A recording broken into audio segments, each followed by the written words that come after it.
جو لوگ خدا کے ساتھ دوسروں کو شریک ٹھہراتے ہیں ان کے متعلق بہت یعنی جو یہ ہندوؤں کی مشہور کتاب ہے یجروید، اتھروید، ساموید وغیرہ سے جو انہوں نے لیے، تو انہوں نے تو صاف لفظ میں ان کو کتا، بیل، گدھا تک کہہ دیا ہے. چنانچہ ایک میں تو لکھتے ہیں وہ کہ اللہ تعالیٰ کی ذات کے سلسلے میں یجروید کے حوالے سے لکھتے ہیں کہ اللہ تعالیٰ کی ذات محیط ہے اور ہر چیز سے پاک ہے، شرک سے پاک ہے. تو اس میں صرف یہی بات کہی گئی ہے. 13ویں آیت ہے ان الکافرین کانوا لکم عدوا مبینا. بلا شبہ کافر عدوا مبینا کھلے ہوئے دشمن ہے. ان الکافرین کانوا لکم، بے شک کافر تمہارے کھلے ہوئے دشمن ہیں. تو اس آیت میں کافرین سے مراد تمام کفار نہیں ہے، صرف کفار مکہ ہے جو مسلمانوں سے لڑ رہے تھے، جن کی دشمنی بالکل واضح تھی، جو مسلمانوں کو ہر طرح کی تکلیفیں دینا وہ پسند کرتے تھے.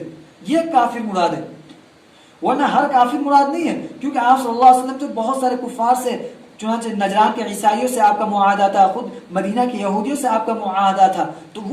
تو یہاں کافر سے مراد وہ کافر مراد ہے جو نبی صلی اللہ علیہ وسلم سے برسر پیکار تھے، جو نبی صلی اللہ علیہ وسلم سے لڑائی کر رہے تھے. اس کے بعد 14ویں آیت جو ہے کہ یا ایھا الذین آمنوا لا تتخذوا الذین اتخذوا دینکم ہزوا ولعبا من الذین اوتوا الکتاب من قبلكم والكفار أولياء واتقوا الله إن كنتم مؤمنين.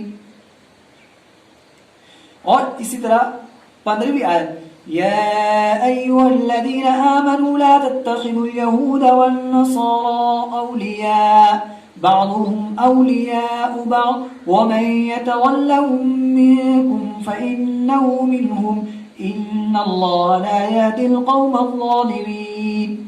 14ویں آیت کا ترجمہ یہ ہے اے ایمان والو، تم سے پہلے جن لوگوں کو کتاب دی گئی ہے وہ ایسے ہیں کہ انہوں نے تمہارے دین کا مذاق بنا دیا ہے، تو تم ان کو اور کفار کو دوست مت بناؤ اور اللہ سے ڈرو اگر تم ایمان والے ہو. اسی طرح 15ویں آیت کا ترجمہ ہے یا ایھا الذین آمنوا لا تتخذوا اليهود والنصارى اولیاء. اے ایمان والو، تم یہودی اور نصارہ کو دوست مت بناؤ. بعضهم اولیاء، بعض ان میں سے بعض کے دشمن ہیں، بعض کے دوست ہیں. ومن يتولهم منكم، اور جو شخص تم میں سے ان کو دوست بنائے گا، فإن اللہ لا يهدي القوم الظالمین، تو اللہ تعالیٰ ظالم لوگوں کو ہدایت نہیں دیتا ہے. وَمَن يَتَوَلَّهُم مِّنكُمْ فَإِنَّهُ مِنْهُمْ، اور جو شخص تم میں سے کوئی ان کو دوست بنائے گا تو وہ انہی میں سے. اور ان اللہ لا يهدي القوم الظالمین، اللہ تعالیٰ ظالم لوگوں کو ہدایت نہیں دے.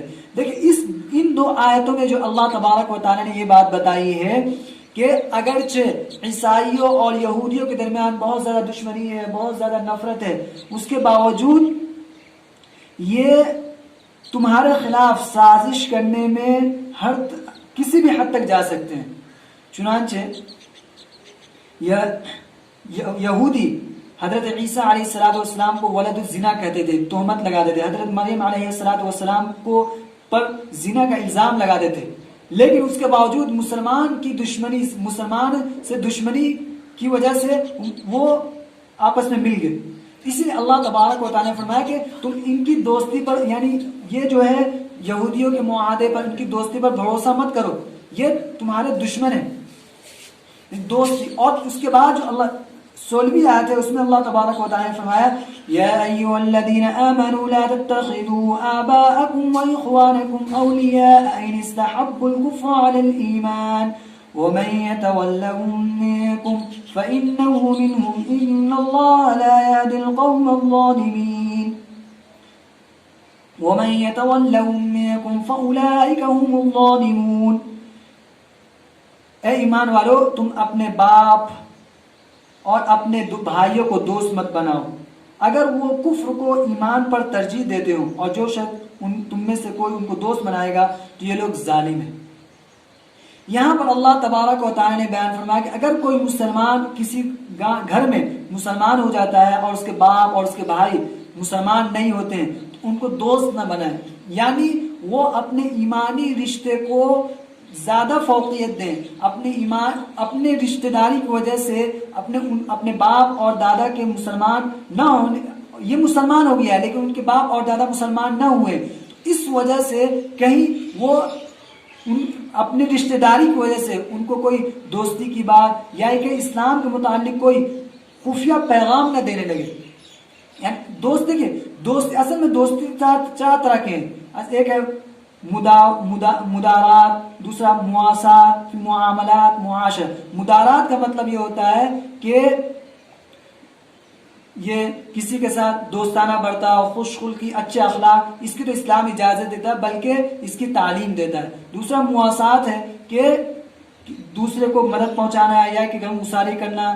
یا معاملات، تیسری چیز معاملات کہ ان کے ساتھ کاروبار، تجارت وغیرہ، ان تین کی تو اسلام اجازت دیتا ہے. لیکن چوتھی چیز جو ہے کہ موالات، ان سے دوستی، یعنی ایسی دوستی کہ انسان اس کے کلچر یا سویلائزیشن کو ایکسپٹ کر لگے، قبول کرنے لگے اور اپنی راز کی بات ان کو بتانے لگے. اس سے منع کیا جا رہا ہے، نہ کہ ہر طرح کی دوستی سے. تو ان آیات میں جو دوستی سے منع کیا گیا یا انہی طرح کی دوستی سے منع کیا گیا، ہر طرح کی دوستی سے منع نہیں کیا گیا ہے. اور یہ جو اگر اپنی یعنی دوستی کہ آدمی ہر چیز اس کے دوسرے کے کلچر کو یا سویلائزیشن کو ایکسپٹ کرنے لگے، اس کی تو کوئی بھی اجازت نہیں دیتا ہے. بلکہ یہاں تک کہ اپنے کلچر کے، اپنے سویلائزیشن کی حفاظت کے لیے تو یہ ایک عالمی یونیورسل ایکٹ بن چکا ہے کہ اپنے کلچر کے، اپنے سویلائزیشن کی حفاظت کو پروٹیکٹ کرنے کی ہر ایک کو اختیار ہے. ہر ایک اپنے everyone can protect their society and their culture and civilization. 18ویں آیت ہے فَأَغْرَيْنَا بَيْنَهُمُ الْعَدَاوَةَ وَالْبَغْضَاءَ إِلَى يَوْمِ الْقِيَامَةِ وَسَوْفَ. 17ویں آیت وَاللَّهُ لَا يَهْدِي الْقَوْمَ الْكَافِرِينَ. اللہ تعالیٰ کافر لوگوں کو ہدایت نہیں دیتا ہے. اصل میں دیکھیے ایک آیت کا ٹکڑا ہے. پوری آیت جو ہے جب سے اللہ تبارک و تعالیٰ نے آسمان، چاند، سورج، زمین بنایا ہے اس وقت سے اللہ تبارک و تعالیٰ نے 12 مہینے بنائے. تو اور یہ حضرت ابراہیم، اور اس میں 4 مہینے جو ہیں یہ اشہر حرم ہیں، یعنی محرم جو احترام والے مہینے، اس میں رجب، ذی-قعدہ، ذوالحجہ اور اسی طرح محرم. تو کفار مکہ یہ کرتے تھے کہ اس میں چینجنگ کر دیا کرتے تھے، تبدیلی کر دیا کرتے تھے. پوری آیت کو اگر ہم سمجھتے ہیں تو یہ مطلب بالکل واضح ہو جائے گا. پوری آیت انما النسیء زیادہ فی الکفر یضل به الذین کفروا یحلونه عاما ویحرمونه عاما لیواطئوا عدة ما حرم الله فیحلوا ما حرم الله زجن لهم سوء اعمالهم والله لا يهدي القوم الكافرین. کہ ان بے شک نسی یعنی مہینوں کو اپنی جگہ سے ہٹا دینا، زیادت کفر، یہ کفر میں زیادتی ہے. یضل به الذین کفروا، جس کے ذریعے کافروں لوگوں کو گمراہ کیا جاتا ہے. ویحلونه عاما، اور وہ کسی سال مہینے کو حلال سمجھتے ہیں. ویحرمونه عاما، اور کسی سال اس کو حرام سمجھتے ہیں تاکہ وہ اس عدت کو پورا کر لیں جس کو اللہ تبارک و تعالیٰ نے حرام قرار دیا. چنانچہ وہ حلال قرار دیا جس کو اللہ تبارک و تعالیٰ نے حرام قرار دیا. اللہ تبارک و تعالیٰ نے ان کے لیے ان کے اعمال کو مزین کر دیا ہے اور اللہ تعالیٰ کافر لوگوں کو ہدایت نہیں دیتا. تو یہاں یہ جو واللہ لا یہدی القوم الکافرین سے مراد وہ کافر ہیں جو مہینوں میں زیادتی کر دیا. نہیں کبھی جنگ کے لیے کوئی مہینہ مناسب معلوم ہوتا تو ذی-قعدہ کی جگہ اس کو کر دیتے سفر، یا سفر کی جگہ ذی-قعدہ کر دیتے. تو یہ چینجنگ کر دیا گیا. ان لوگوں کے سلسلے میں آیت نازل ہوئی. 18ویں آیت ہے فَأَغْرَيْنَا بَيْنَهُمُ الْعَدَاوَةَ وَالْبَغْضَاءَ إِلَى يَوْمِ الْقِيَامَةِ وَسَوْفَ يُنَبِّئُهُمُ اللَّهُ بِمَا كَانُوا يَصْنَعُونَ. کہ ہم نے ان کے درمیان قیامت تک عداوت، بغض اور دشمنی ڈال دی اور ان قریب اللہ تبارک و تعالیٰ ان کو ان کے کیے کا بدلہ دے گا. اصل میں یہ آیت جو ہے تمام کفار کے لیے نہیں ہے بلکہ یہ نصارہ کے لیے.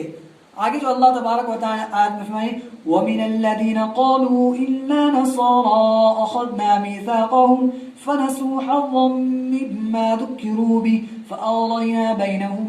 کہ نصارہ میں سے جو لوگ اپنے آپ کو کہتے ہیں کہ ہم نصارہ ہیں تو ہم نے ان سے ایک عہد لیا تھا تو انہوں نے ان میں سے اکثر نصیحت کو بھلا دیا، تو ہم نے ان کے درمیان قیامت تک عداوت اور دشمنی رکھ دی، اور القریب اللہ تعالیٰ ان کو ان کے اعمال کا بدلہ دے گا۔ تو دیکھیں یہاں پر جو مراد ہے، یہاں نصارہ مراد ہے۔ نصارہ سے ان سے ایک عہد لیا گیا تھا، حضرت عیسیٰ علیہ السلام نے ایک عہد لیا تھا کہ جب میرے بعد ایک نبی آئیں گے تو ان کے اوپر ایمان لانا، تو انہوں نے اس عہد کو بھلا دیا، تب اللہ تبارک و تعالیٰ ان کے درمیان آپس میں دشمنی ڈال دی۔ چنانچہ نصارہ نے، عیسائیوں نے آپس میں جو جتنے قتل و قتال کیے ہیں، جتنی خون، کروڑوں انسانوں کو صرف آپسی خون ریزی کی، آپسی لڑائی کی وجہ سے، اپنی عداوت بغض کی وجہ سے قتل کر دیا۔ خود نبی اکرم صلی اللہ علیہ وسلم نے فرمایا کہ میری امت پر اجتماعی عذاب تو نہیں آئے گا، لیکن میری امت اپنے شامت اعمال، اپنے برے اعمال کی وجہ سے، بیڈ ڈیڈ کی وجہ سے یہ آپسی اختلاف انتشار میں ملوث ہو جائے گی۔ چنانچہ آج ہم دیکھ رہے ہیں ہمارے اعمال کا نتیجہ۔ تو یہ یہاں یہ نصارہ مراد ہے۔ 19 إن الذين كفروا بآياتنا سوف نصليهم نارا كلما نضجت جلودهم بدلناهم جلودا غيرها ليذوقوا العذاب إن الله كان عزيزا حكيما، کہ جن لوگوں نے ہماری آیتوں کا انکار کیا، ان قریب ہم ان کو جہنم میں داخل کر دیں گے، جب ان کی کھالیں جل جائیں گی تو ہم ان کو دوسری کھالوں سے بدل دیں گے تاکہ عذاب کا مزہ چکھے۔ یقین اللہ تعالیٰ زبردست حکمت والا ہے۔ اسی طرح 20ویں آیت وعد اللہ المنافقین والمنافقات والکفار نار جہنم خالدین فیہا ہی حسبهم ولعنهم اللہ ولہم عذاب مقیم، کہ اللہ تعالیٰ نے منافق مرد، منافق عورتوں سے اور کفار سے جہنم کا وعدہ کر رکھا ہے جس میں ہمیشہ ہمیشہ رہیں گے۔ ہی حسبهم، یہ ان کے لیے کافی ہے، اور ان پر لعنت ہے اور ان کے لیے ہمیشگی کا عذاب ہے۔ اسی طرح 21ویں آیت انکم وما تعبدون من دون اللہ حصب جہنم انتم لها واردون، کہ تم اور جس کو تم اللہ کو چھوڑ کر عبادت کرتے ہو جہنم کے ایندھن ہو، تم اس میں داخل ہوگے۔ 22ویں آیت ہے فَلَنُذِيقَنَّ الَّذِينَ كَفَرُوا عَذَابًا شَدِيدًا وَلَنَجْزِيَنَّهُمْ أَسْوَأَ الَّذِي كَانُوا يَعْمَلُونَ، کہ ہم ان کافروں کو سخت عذاب کا مزہ چکھائیں گے اور ہم ان کو ان کے برے اعمال کا بدلہ دیں گے۔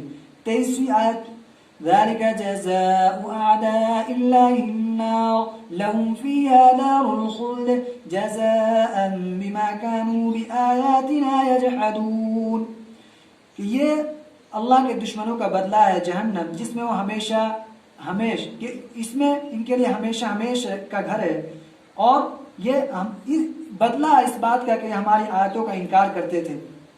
24ویں آیت وَمَنْ أَظْلَمُ مِمَّنْ ذُكِّرَ بِآيَاتِ رَبِّهِ ثُمَّ أَعْرَضَ عَنْهَا إِنَّا مِنَ الْمُجْرِمِينَ مُنْتَقِمُونَ، کہ اس شخص سے بڑا ظالم کون ہے جو اپنے رب کی آیتوں، ممن ذکر، جسے اپنے رب کی نشانیوں کے ذریعے نصیحت کی جائے پھر وہ اس سے اعراض کرے۔ انا من المجرمین منتقمون، یقیناً ہم مجرمین سے انتقام لینے والے۔ تو یہ کچھ جو آیتیں ابھی یہاں سے گزری ہے 19 سے، یہ ہمارے وشو ہندو پریشد والے بھائیوں کو گرا گزرتی ہے۔ اب بھلا بتائیے کہ اگر کوئی شخص اللہ تعالیٰ کے خلاف کھڑا ہو جائے، اللہ تعالیٰ کے ساتھ کسی اور کو شریک ٹھہرائے، تو اس کی کیا سزا ہونی چاہیے؟ اگر کوئی ہمارے ملک میں رہتے ہوئے، ہمارے ملک کا سٹیزن رہتے ہوئے اگر ہمارے ملک کے خلاف بغاوت کرے تو اس کی کیا سزا ہونی چاہیے سوائے قتل کے؟ اور کچھ سزا ہے؟ تو یہ آیتیں جو ان لوگوں کے سلسلے میں ہے جو اللہ تبارک و تعالیٰ کے ساتھ شرک کرتے ہیں، اللہ تعالیٰ کے ساتھ بغاوت کر رہے ہیں، یہاں تک کہ ہمارے میں جو ایکٹ ہے UAPA کے تحت کتنے لوگوں کو سزا دی جاتی ہے اور کتنے سال وہ جیلوں میں رہتے ہیں، اور 20 سال 22 سال 25 سال اور 15 سال گزارنے کے بعد وہ آزاد کیے جاتے ہیں، باعزت رہا کیے جاتے ہیں، صرف سسپیکٹ کرنے کی بنا، سسپیکشن کی بنا پر انہیں جیل کیا جاتا ہے۔ تو یہ ان لوگوں کے سلسلے میں جو اللہ کے خلاف بغاوت کر رہے ہیں، اللہ تعالیٰ کے ساتھ دوسروں کو